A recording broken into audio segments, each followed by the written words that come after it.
Continue. Great. All right. Hi, everybody. Sorry, I'm a few minutes late. Yeah, it's almost 10 minutes late. So sorry about that. I was just finishing up a call, and I opened the class so that people would see that it was open. So hope everyone is doing well today. We're going to continue our work with the final exam, prepping for the final exam. And in case you were not here on Monday, our final exam is going to be on the poem called "The Climate" by Annalise Gelman, and so on Monday we read it, we heard her read it, we began unpacking it, looking inside of it. Today we're going to continue that, and then on Monday we'll do a grand summary of that poem and answer any questions that you have before we close the semester. So we have today and we have Monday, and those are our last two classes together as a class. After that, finals week begins, and then we have about a little less than a week for the professors to get all their paperwork and grading done and submit your grades. Grades are due for us on May 28th. So by then, I think once we post the grades, you automatically get a notification from Blackboard, but so you should be able to see that. Okay. Let's see. So we're gonna begin today. We'll jump right into the poem. First, I'll pause and see if anybody has any questions or. And I know I've looked into the research papers. I'll be grading them over the next couple days. My goal is to try to get them all finished before Friday, so that way you'll have them, the weekend and or at least a week for you to submit your revision. The revision will be due if you choose to do a revision. So let me pause. The research papers were due Monday night. Many of you got them in, so congratulations, great. Some of you sent me an email and were going to be delayed, and some of you have already submitted. Those who said they will be delayed have sent them in, so excellent. Keep it going.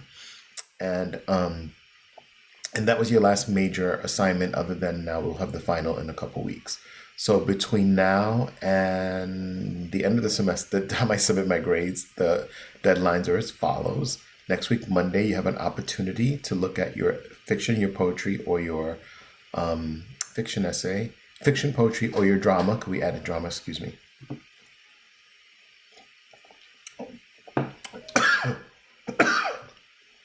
Excuse me, the drama essay to the. Let me get a sip of water 1 second.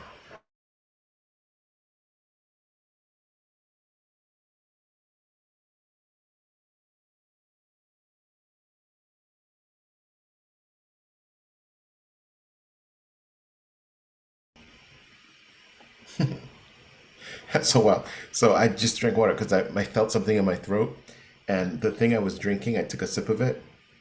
But this is, don't know if you know like kombucha, but it's like a ginger cayenne kombucha. And if you know ginger and cayenne, they kind of so instead of helping me, it made me choke even more.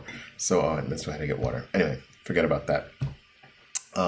So you have an option to look at your fiction, your poetry, or your drama essay, and to revise one of them to improve the grade. So clearly, most of you will look at, if you so choose, the one with the lowest grade, and then you could revise that one. Okay. Let's see. I will be doing. Let's see. All right, so that's it. So that's the next Monday, if you so choose. So it's not a requirement, but it's an encouragement to revise your essay. One of your essays that will be due on Monday. I believe I opened up a file to turn it in for you to do that. And then your research papers, I'm going to try to grade them. My goal is to grade them all by Friday, before Friday. By Friday morning, 9 a.m., I want to be done with all of yours. And then you will have 1 week to revise them. So you can look at them, you take a look at your grades. If you're happy, you're done, right on. But if any of you want to revise them, you will have until the 21st. You'll have 1 week to revise your research paper and get it into me. That still gives me time to grade it, fix it, and do my paperwork the week after before submitting my grades to the department and to Blackboard. And then that'll be it. The final exam, Monday's the last day of class. On Monday at midnight, well, let's see if I can set it up so it can open at midnight. But definitely, if not, then Tuesday morning. But finals week is the 18th through the 23rd, I think, or something like that. But we'll do a separate handout on Monday to talk about the final exam with all the dates and all that. But you basically have a week. You have that week, at least count on the 18th through the 21st, but I think it's due like the 24th, when you could submit your final exam. And the final exam will be an essay, and will be an essay on the poem "The Climate" by Annalise Gelman, and that the the essay will be done by a prompt. So I will then at midnight on the 17th, if I could set up to do it automatically, if not, definitely the 18th by the morning by 9 a.m. The final exam is open. So there's a file right now called Final Exam, and the only thing in there is the poem. After today, I'm going to take the notes that we did today, and I'm going to create a PowerPoint like we did with the other poems, and I will create a PowerPoint and upload the PowerPoint to the folder. So then you'll have the PowerPoint, and you'll have the poem itself. I'll probably also include a link to the poem so you can hear. It's on there. It's on the poem, so you can hear. If you want to hear Annalise Gelman read it again, we're going to have her read it in a moment. You could hear her read it. And then what will be added to the folder either at midnight on the 17th or by 9 a.m. on the 18th will be the prompt, right? So there'll be another file added to it that will have the prompt. And anything else that, between now and then and Monday will be in there, any informational things. So of course, you will take, and the recordings of the class will go up. I'm behind on putting them up there, but I will put all the recordings up before Monday for sure. For the last maybe week and a half, I haven't put the recordings up, but I will put them. And then you'll have what you need in addition to the instruction here in class. So today we're going to hear the poem, talk a little bit about it, unpack it.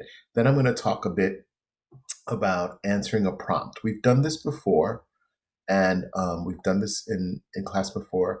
I'm going to use an example of another story and maybe dissect a bit of answering a prompt, just so we can be sure of it. You've done it twice now, right? You've answered a prompt, you've written an essay in answer to a prompt.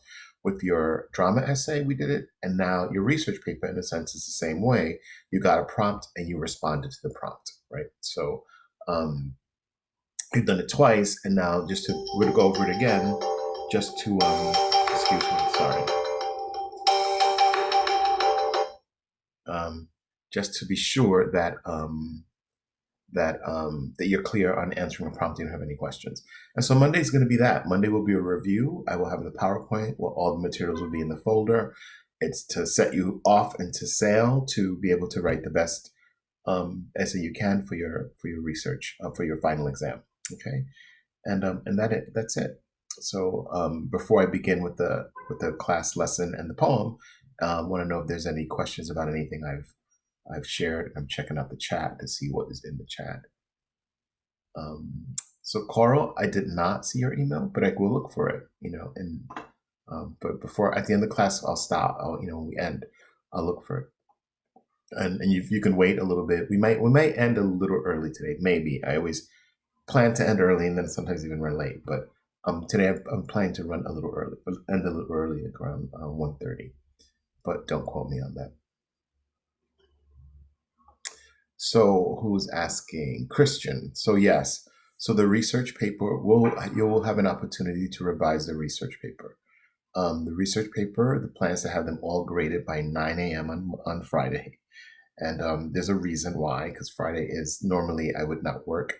Not Fridays, but this Friday in particular, it's my birthday. So I will be, usually I try to take my birthday off and do things that are, nourishing and peaceful and stuff like that. But I will give myself to 9 a.m. to make sure all the papers are completed, the research paper. So after I've graded them, thank you, Christian. So after I've graded my papers, after grading your papers, you will have a week. So by May 21st, you can do a revision, right? If you so wish to do a revision, you will have an opportunity to revise the research paper. Okay. Any other questions from?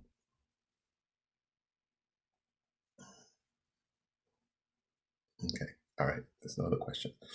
All right, so let's just go back to the poem. I'm going to bring it up on the screen, and I'm going to have we're going to listen to Annalise Gelman read it again, and then we're going to talk about it, go through it slowly. Well, yes, we're going to go through it slowly, but I'm going to also share kind of a little section of an article on climate change that talks a little bit about the poem as well.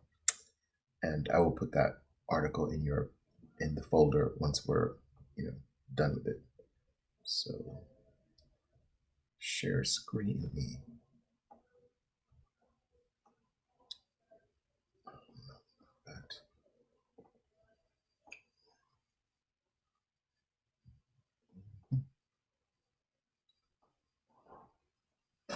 Okay, I just want to get the poem up and as big as possible. You all can see it, especially those of you following via phone. And share screen.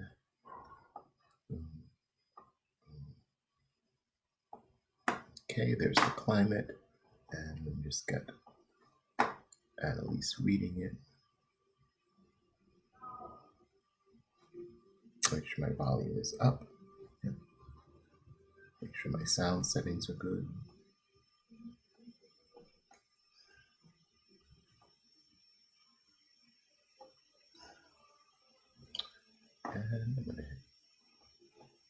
The climate.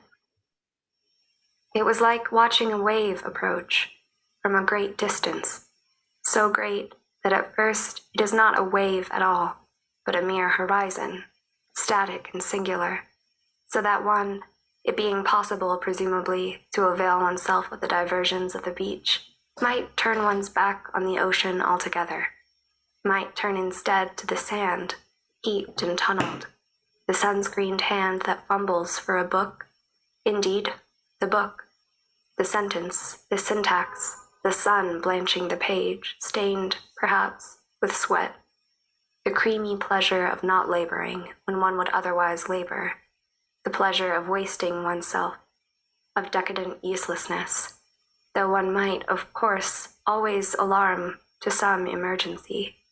A child caught in the undertow, say, who must be dragged ashore and breathed into like an empty balloon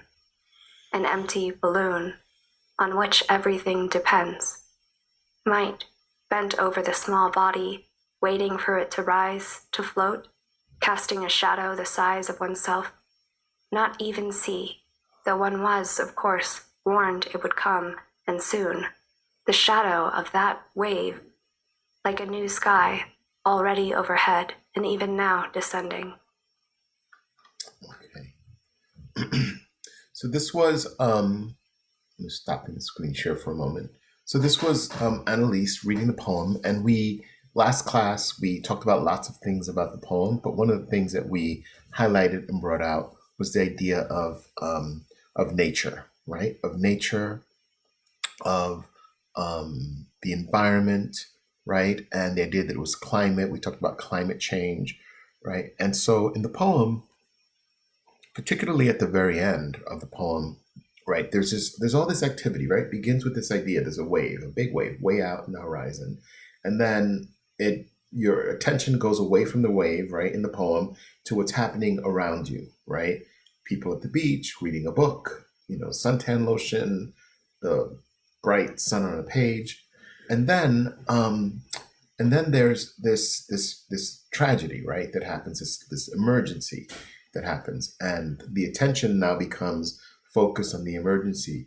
And while the focus on the emergency is happening, the poet says what ends up happening when you're not looking, when you're looking away, when you're not paying attention, this giant wave, right, that becomes the sky, so big that it kind of covers your entire view, is coming and it's descending, right? So very ominous ending of the poem. So one of the things we talked about was that one of the ideas that was in her poem, a strong idea, is about climate change. And so there is a publication called Inside Climate News, and it's a deeper article that's talking about, the ideas of the things about climate change is about the idea of saving the planet. Like, how do you save the planet, right? That the planet is in danger. Sorry if you can hear all those cars honking, but that the planet is in danger, right? And so, um, let me put, there's a special setting that someone told me I could put and see if that will do better. I want to make sure you can hear me clearly. So, and maybe the horns less. Um, yeah, I live on a street that sometimes people double park and forget about it. Other people are impatient and they just honk and honk until somebody shows up. Um, Getting back to the poem, um, right? So this idea of climate change, right? And when you talk about climate change, really it's about the perils of it, right? That it's something that can happen that could be harmful, that could harm us, right? Humanity, plant life, animal life, ocean life. Um, we talked about pollution, but the idea of climate change are the things that we're doing here on Earth that are having an impact, right? And that impact could be detrimental to our existence, right? So it seems dire and ominous at the same time. So that idea is inside the poem. So this article, let me share my screen again. So this article, like I said, is in Inside Climate News is the article, and it's talking about one of the ideas is, can attitude help save a planet, right? And then in it talks about a couple of other things in it, and it's talking about one particular person, but then he uses this little example here, right? In this section of it, he says, in Annalise Gelman's 2019 poem, The Climate, she imagines a half-drowned child who's just been pulled to shore. Everyone on the beach is rapt, watching the kid, hoping to see a breath. This genuine emergency, while before them all rises a tsunami-sized wave. And he does a quote. The one was, of course, warned it would come, and soon the shadow of that wave, like a new sky, already overhead, and even now descending. Right. So he takes a little moment inside of this poem to show this kind of peril, right? The size of that. If you're focused on what he says here, a genuine emergency, which is the young kid who just was pulled from the ocean, who had been pulled under by the undertow, right? And everybody's watching to see this kid take a breath to find out, did he make it? Did he make it? Is he okay? Um, and and while their attention is there, the tsunami side of the wave comes and kind of wipes everybody out, right? So let me stop sharing for a second.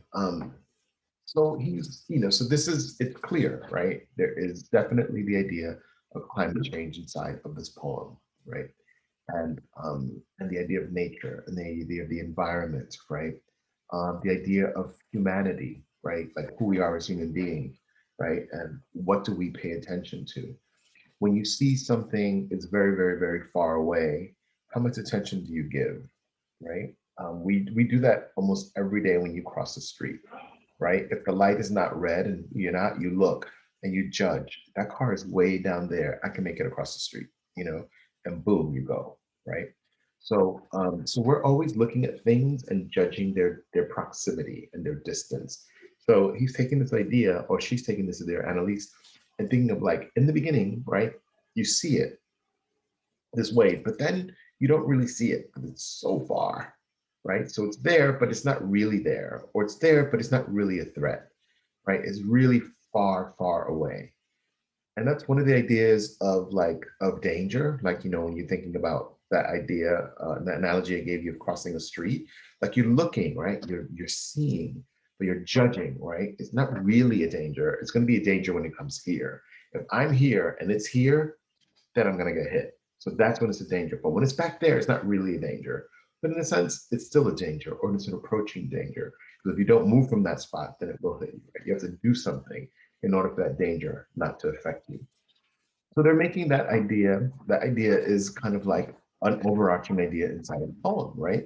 That the danger, right, that crazy wave, that tsunami, that freak of nature that is coming to us, it's so far away that we don't pay any attention to it, right? We know it's there. We saw it. We go, oh, maybe at the beginning they were like, well, it's kind of far away. And you go to read your book and you lay on the beach and you chill out. And then like shit happens, excuse me, like something happens. The kid, all of a sudden, an emergency. Everybody is focused on that emergency. And we become preoccupied with life. But all the while, that wave that was way out there, it's still moving, right? That car, right? If you don't do anything and you become distracted on the street, that car that was far away is going to hit you if you don't do something, if you don't get out of its way. And so while they're all preoccupied with the child, and with the emergency, the child's like a metaphor for an emergency, then the wave finally approaches, right? And they didn't move out of the way. They did nothing, right, to deal with that wave. And so that's kind of also a metaphor and analogy for climate change. So people are saying, okay, yeah, we're all alive right now and we're all living and we're all doing our things, but there is this great danger that could wipe us out. And unless we do something about it, right? And it's global, it's not just New York or New York or the United States, it's the world. But if we don't do something about it, that wave is going to come over us and it's going to be too late and we're going to be descending way a tsunami comes in and just kind of wipes everything out, right? So do people, when if we're going to hear the poem again, so when we hear it again, I want you to see if you agree with at least this idea that I'm talking about. So let's go back to share my screen and go to poem and go to Annalise's recording.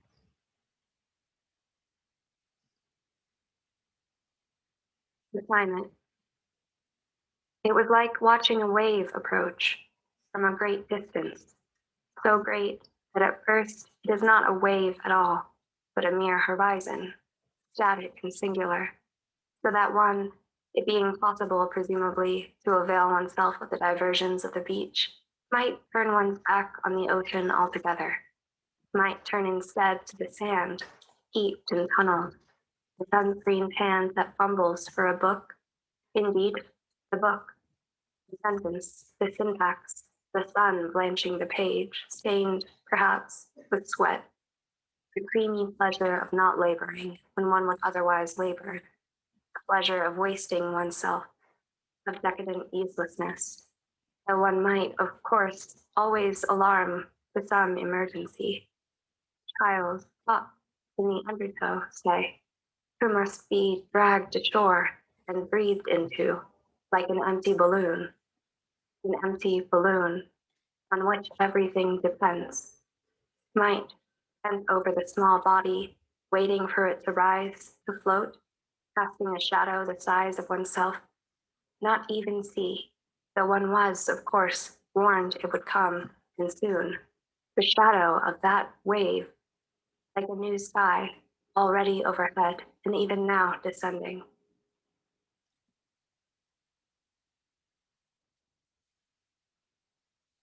Okay, so I did a lot of talking in this last 15 minutes of class about this poem and this wave and the idea of climate change. So after hearing it this last time, is there any clicking? Is there any understanding? Is it like, Professor, I don't know what you're talking about? Or, yeah, I can kind of see that. Or, oh, well, here's why I see it. Or this part I get. Anything like that in relation to this poem. And one of the themes inside of it is the idea of climate change. It's actually more of a subject.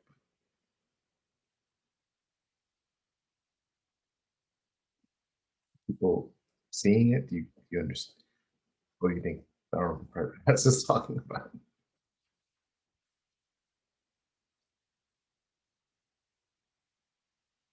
You're silent and the chat's not. Just make sure. All right, so if you got it, if you get it, if you understand it, let's go. I'm gonna go back to the poem then and go through it a little more slowly. Um,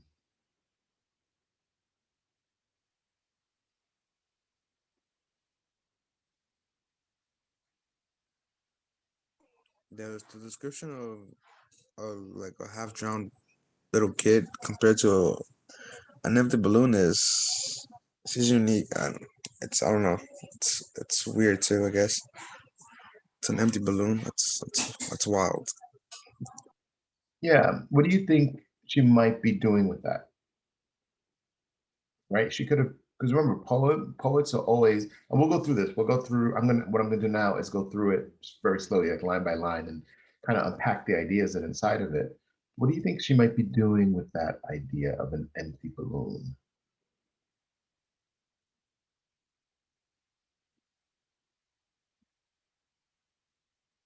The idea of empty balloon. Yeah, making carrying the kid through a balloon.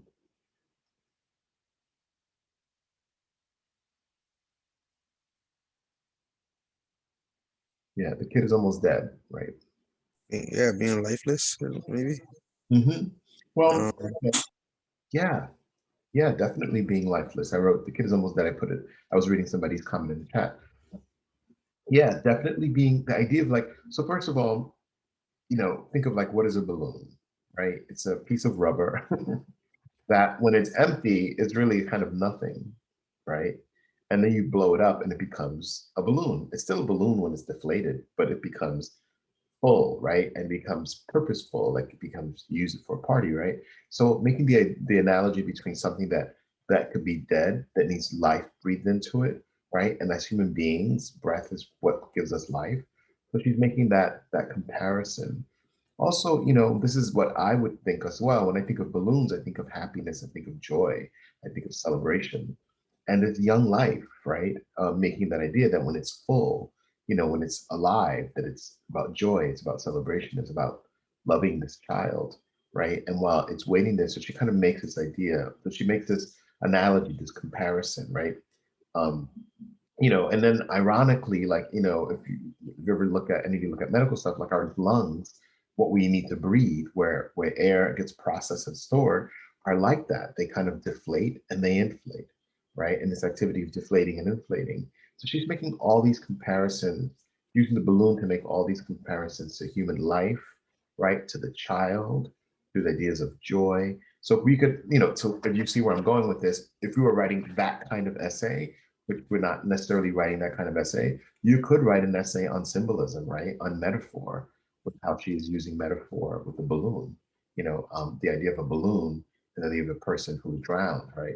The irony is like, or the irony is that, a person who's drowned, their lungs are actually full, but they're full of water, not full of air. And water, being full of water could, kills us, and that's another thing that at the end of the poem, what is descending is a wave of water, right? So in a sense, drowning, killing, right? If we breathe in water, right, into our lungs, we drown. Right? Drowning is. So yeah, so good observation, Viviano, and yeah. So let's look at now. We're going to look at the poem again, and we'll go through it slow, a little more slowly. I'm sharing my screen. And we can look at these ideas that she's talking about, right? So she begins the first line. It was like watching a wave approach from a great distance, right? So whatever is the it is, the day, the moment, the time, right? So it was like watching a wave approach at a great distance, like so great that at first it's not a wave at all, but a mere horizon, static and singular, right? So in a way, she says it's like watching a wave. So way out, right? But she says so great, the distance, meaning that at first it's not a wave at all. Like you can't even tell that it's a wave, but a mere horizon, right? Horizons where the ocean and the sky meet, static and regular. So if you look at that point between ocean and sky, it is static and regular. So that one, meaning yourself, so a person, it is possible, presumably, to avail oneself of the diversions of the beach. So the danger that you see of that wave, that big wave, so great of the days, right? Watching wave approach great distance, right? It's so far away. So that if it's so far away, you don't have to worry about, right? So that one, it being possible, presumably, to avail oneself of the diversions of the beach. So if you're not worried about it, right, that's what that's saying, then you can, take advantage of what is on the beach. And then this next line might turn one's back to the ocean altogether. right? So the ocean right now, right? What's in the ocean is this wave, this great wave approaching. And if you turn your back on it, right, altogether, right, that means you are ignoring what is happening out there. You are turning your back to it.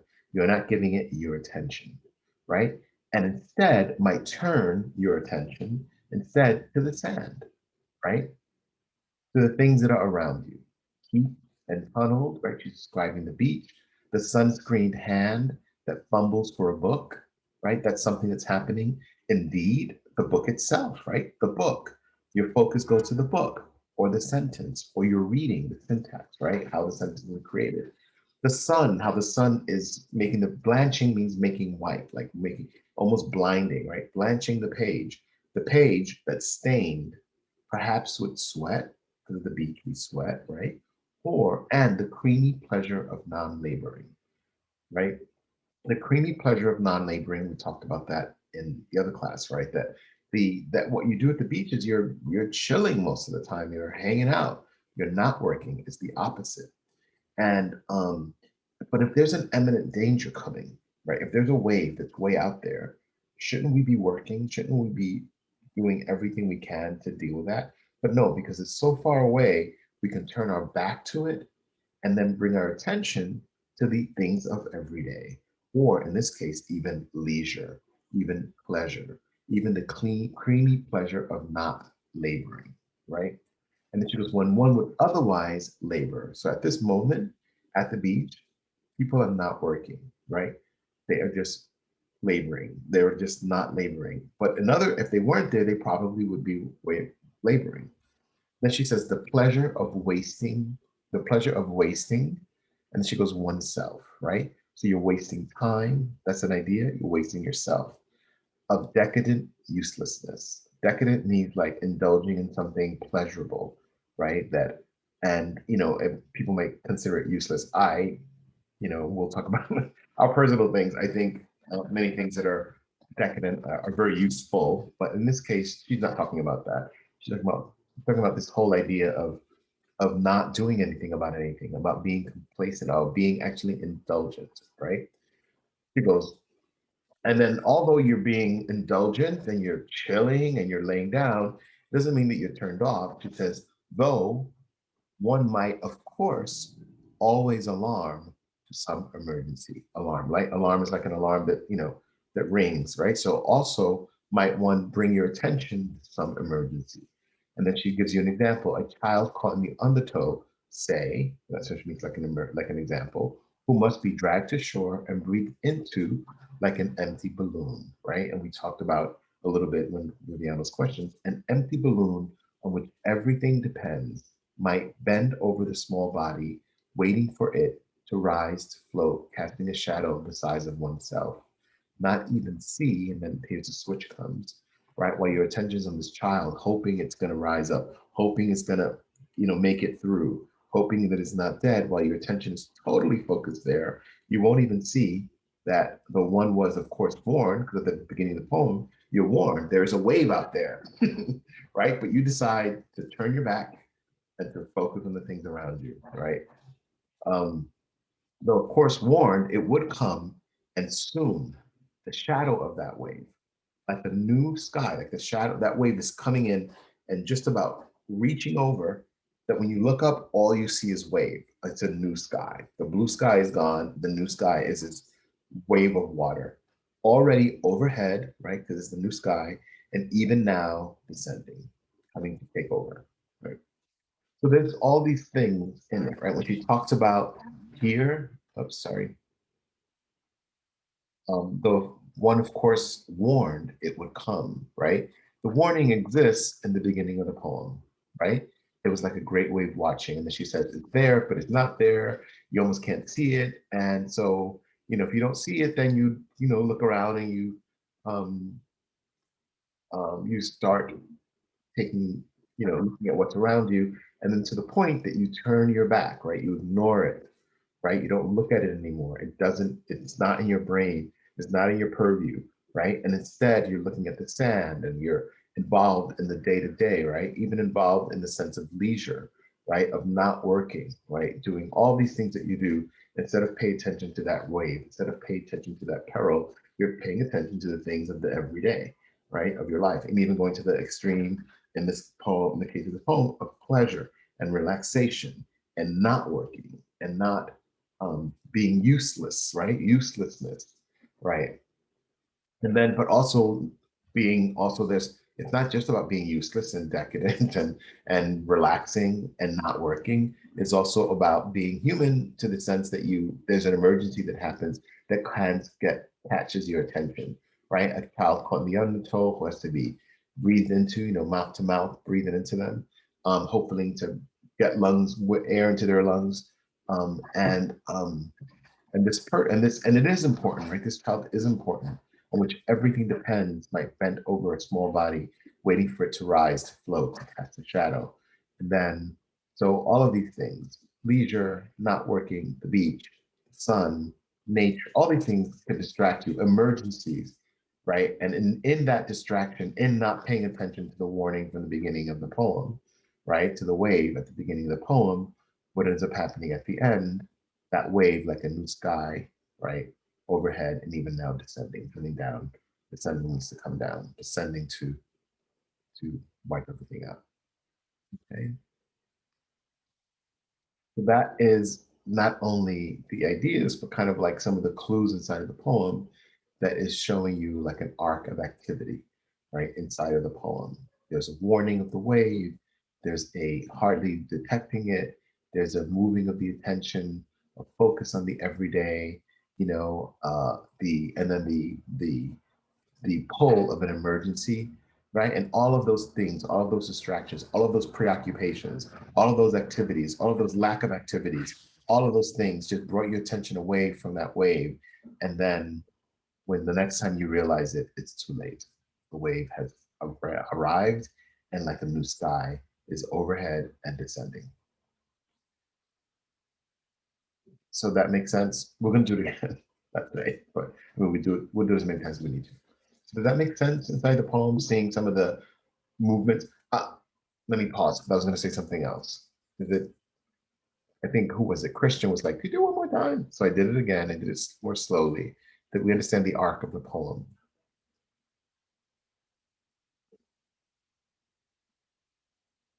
Is that more clear? So so yeah, I mean, a lot of times when you look at the poem, um, sometimes there is a lot. It's the rhythm of the poem. Don't worry about this too much, but the rhythm of the poem is staccato, right? It's like there's a stop start. It's like a bumpy. It's not a smooth poem, right? There's not a that there's a flow, but it's a bumpy, rough kind of you know the words themselves are written like a wave, that's coming in. It's like one. If you ever sit at the beach and look at waves, it's like one comes, no one comes over it, and no one comes over it, and one comes over it. The style in which she's written this poem does that, right? It's very staccato, right? Staccato meaning there's so many commas, right? You see, there's phrases, little bits of phrases. So I want you to see that there's kind of an energy in the poem that is like, doing that staccato thing to it. Let's look at that. That's the other thing, right? When you're reading it, she she's not writing it in a style that is oops. I'm gonna hit share screen. I put end meeting, I almost ended the class. But let's just look at it, right?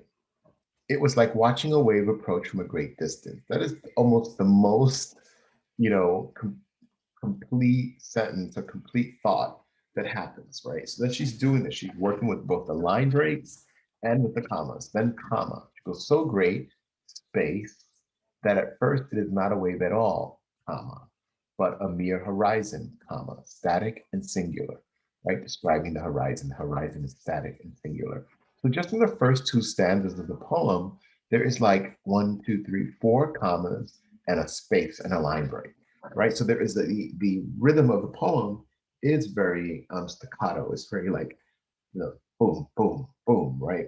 And then it goes here. There's a line space so that one, in being possible, presumably, to avail oneself of the diversions of the beach, right? So that one, it being possible, presumably, to avail oneself of the diversions of the beach, right? So that one meaning that you, her, us, so that we, it's so that it becomes possible, we presume, that if we're not looking at the wave, right? If we're not noticing it, that we could then, if we don't notice that, I can make the assumption that if we're not looking at the wave, we're going to look at the beach, we're going to look at the sand, we'll look at the book, right?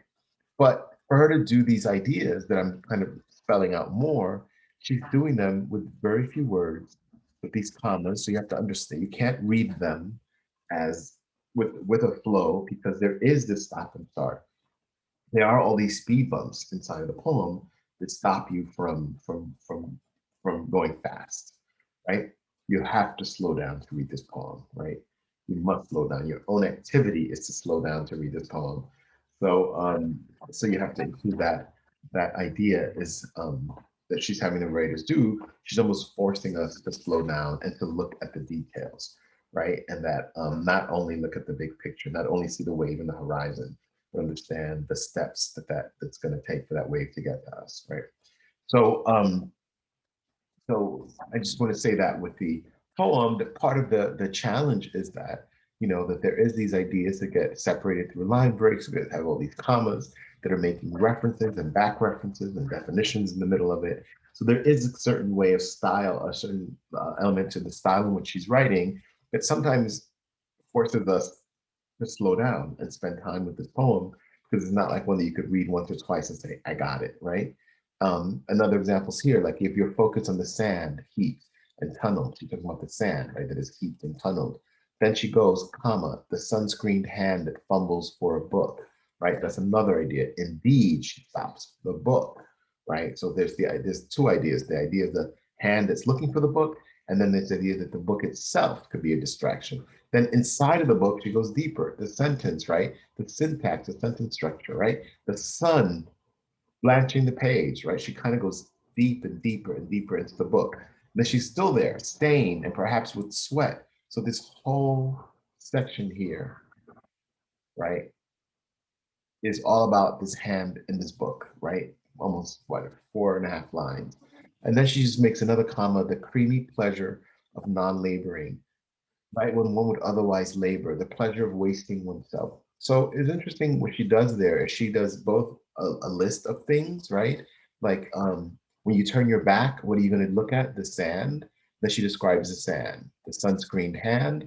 That's another thing she lists, right? And then she goes into it. The book, right? The ideas in the book, right? The sentence, right? Then the blank page. Then she says, and she then describes it, stained, perhaps with sweat. Then she goes to the next idea, the creamy pleasure of non-laboring, right? This whole thing. She used the word creamy. We talked about it because there's cream in something rich and tasty, or it feels good. You know, when you people put moisturizer on their skin, the most moisturizers are creams, are creamy, right? There's something pleasurable about feeling the slickness of cream on the body, right? Suntan lotion, cream. I mean, suntan lotions, they make them sprays now and oils and all that, but she uses creamy, not the oily pleasure, not the creamy pleasure of non-laboring. Um, and then she goes from listing those, she's starting to talk about us, the person, right?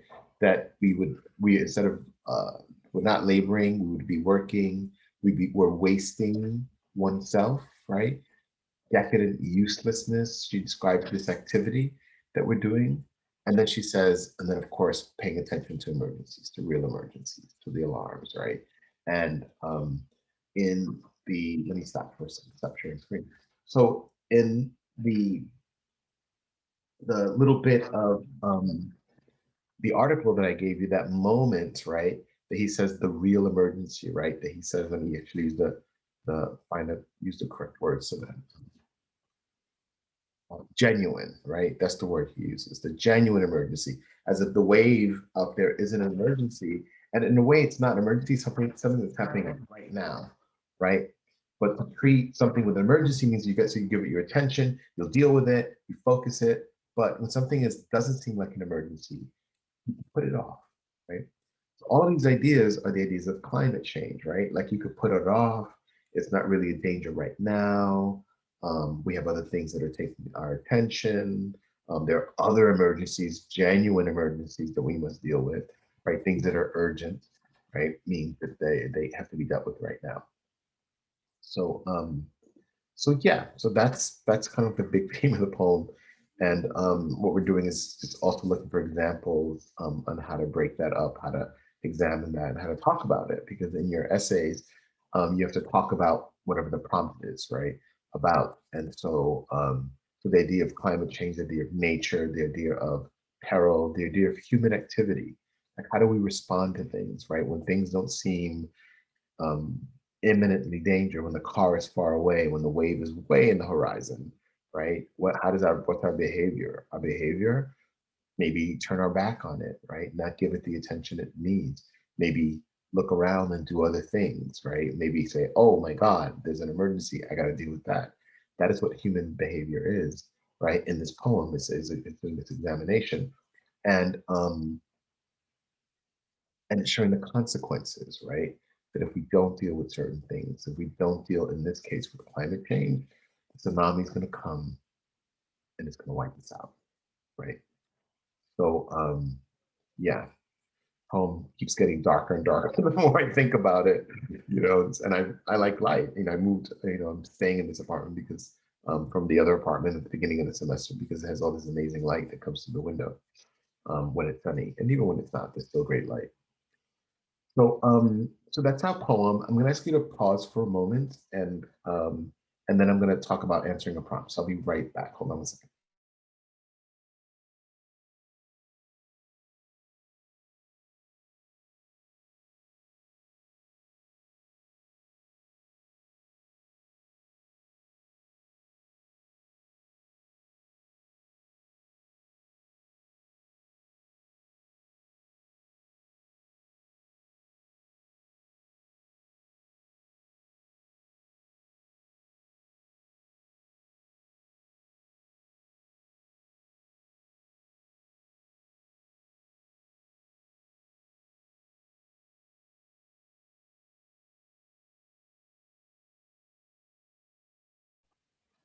And I'm back.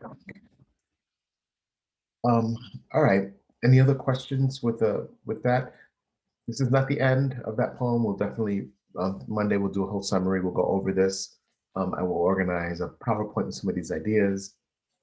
Take some of the comments from the last class, this class, put them all in there, and create a PowerPoint so that you have it as a study guide, something to think about as a reference, so for you to use when you are working on your final exams.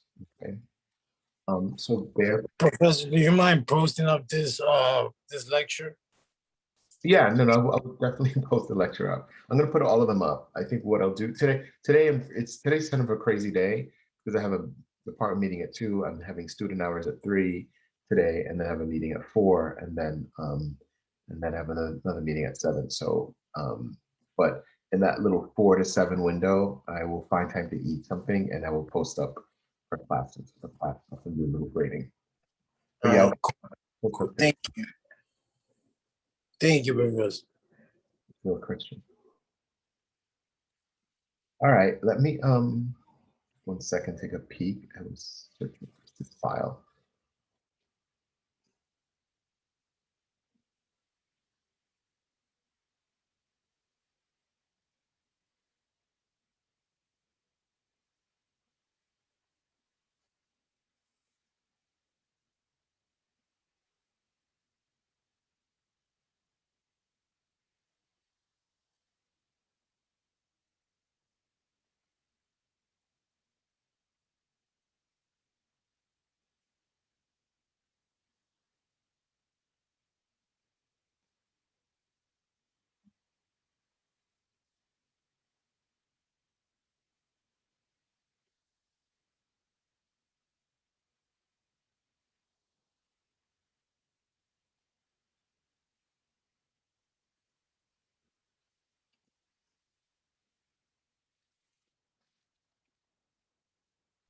What's going on, Professor? Is class done already?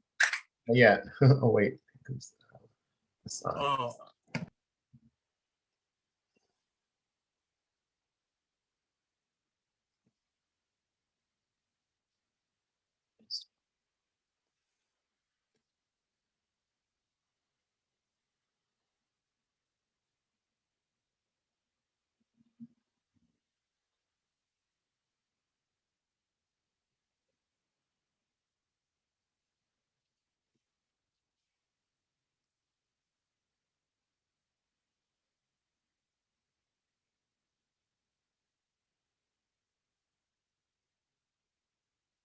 Just bear with me one more moment.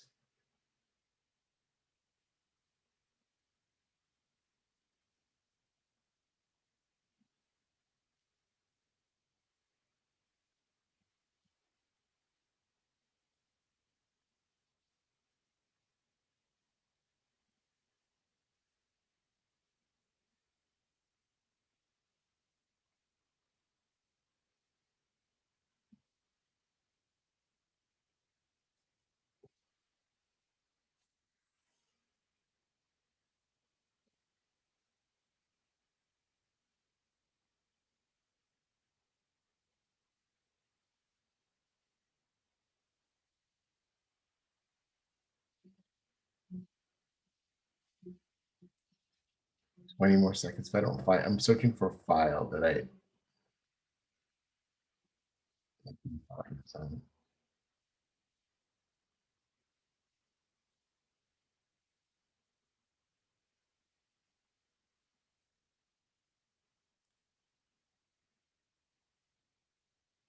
yes.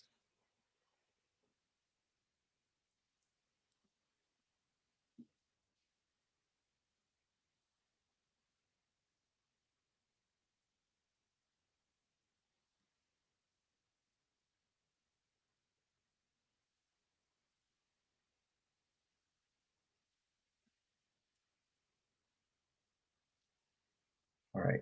I can't find it. So yeah, I'll do it. I'll do it on Monday. But I wanted to do. There's a we. I didn't want to confuse you with another poem. You know, there's a prompt that what I want to do. So I mean, I'll just spend like 5 minutes, 2 minutes talking about it. So just it's important that when you let's just look at the research paper. Maybe look at one of the research paper ones. Um,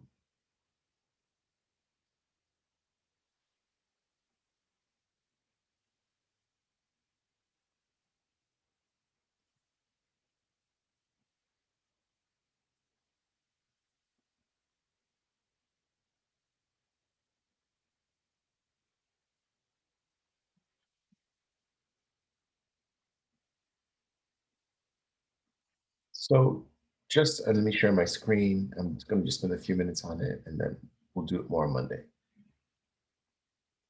So just the important thing of with a prompt, like when you're answering a prompt, right, is like with this one with the research paper, right? It's important that you look at, you understand the question, what is being asked of you.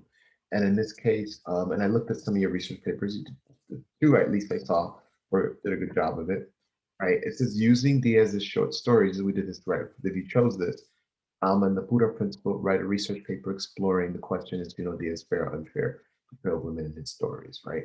So the prompt is asking you to use two stories and answer this question, right? It's direct, right? That's what the prompt is asking you to do.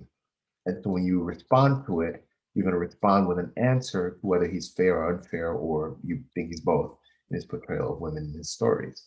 And so the importance that I want to like just emphasize, and again, we'll do a little more Monday, is that it's a question that for you to answer that question.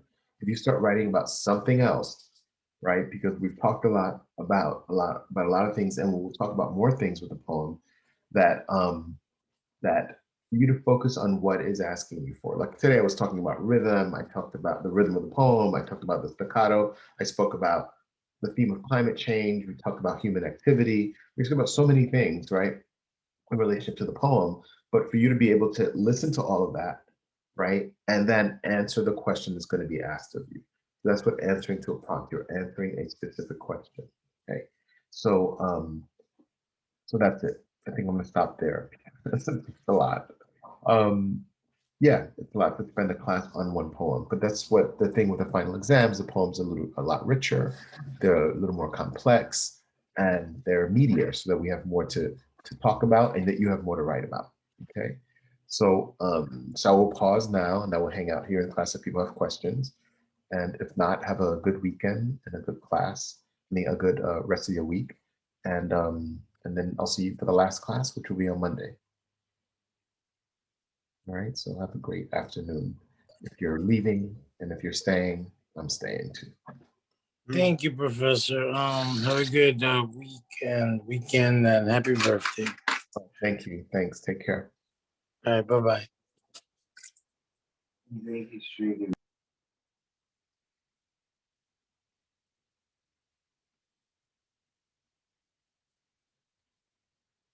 Take care. Thanks. Oh wait, Carl. Did she leave? Carl. Thanks, Kayla. Thanks. You still here, Carl? She left. Yeah, she left. All right. Yeah, she was the one that asked me if I got her email. Well, you all are saying good afternoon. Oh, the final. I don't know if it should how many pages for the final. I would say that I would say at least 3 pages. You know, I'm gonna take a look, but when we do we'll go over the final. We'll do that on Monday. I'll make sure I have that answered. Okay. Thank you, Adrian. Thank you, Rama. Take care. Thanks, Carlos. I appreciate it. Thank you, Elizabeth. I plan to have a great day, Odalis, Catherine, and Rama.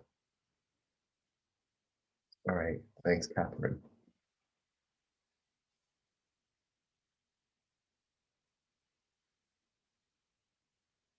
Yeah, thank you. Yeah, I love celebrating birthdays.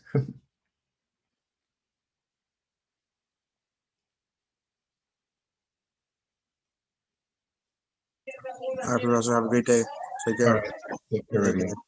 Thank Bye. you.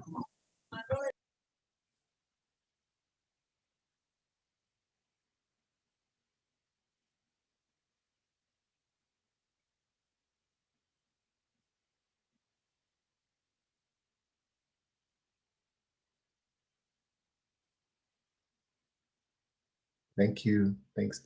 Thanks, Sanjay. I'm sending you an email. Okay. I'll take a look at it.